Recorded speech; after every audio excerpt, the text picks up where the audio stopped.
Sports Flash TV na may dati. Ito ay lagi kang panalo, bakbakan na sigurado, mga balitang... Eto na, Tapales, kinumpirma ang laban versus Casimero at ang dalawang Pinoy boxer na sasabak sa World Championship.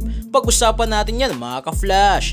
Pero bago ang lahat, huwag kakalimutang i-like, mag-subscribe at hit ang notification bell para updated ka sa mga bidyong katulad nito.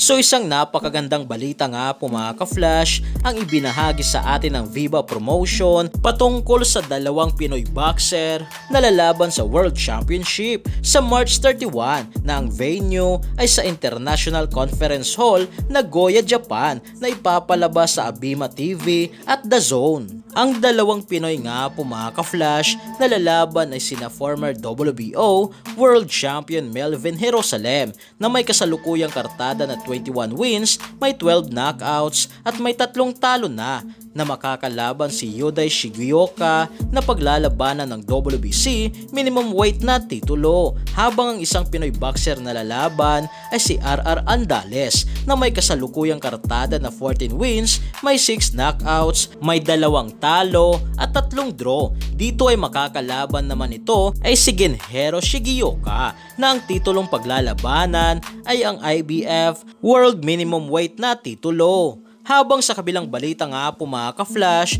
patungkol naman kay former Unified WBA, IBF, Super Bantamweight World Champion Marlon The Nightmare Tapales ay natanong nga po si Tapales sa posibleng bakbakan nila ni former 3 Division World Champion, angas ng Pinas General Cuadro alas Casimero, na ang tanong nga po dito ng isang boxing fans ay first comment, labanan mo si Tata Idol, na sumagot naman dito si Marlon Tapales na walang problema, 100%.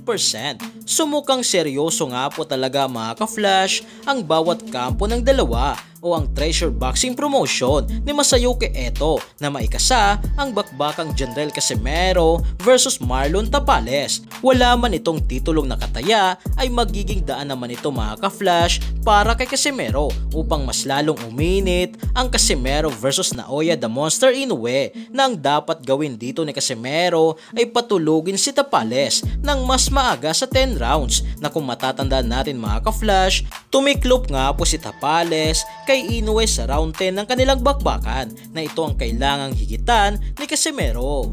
So yan lang para sa ating balitang boxing. Ano bang masasabi nyo tungkol dito? Para sa inyong komento at reaksyon ay komento nyo na sa baba. Hanggang sa muli, ito ang The Sports Flash TV. Sports Flash TV na may dati. Ito ay lagi kang panalo, bakbakan na sigurado, mga balitang boxing. Ito laging bago, balitang boxing, laban na kasado. Di papahuli pagdating sa bakbakan, mga pambato na patuloy ang laban. Sasaliksikin ang bawat babalita, talagang diin, bawal ang mahina. Sa loob ng ring, merong pambihira, mga kamao na nagiging bida.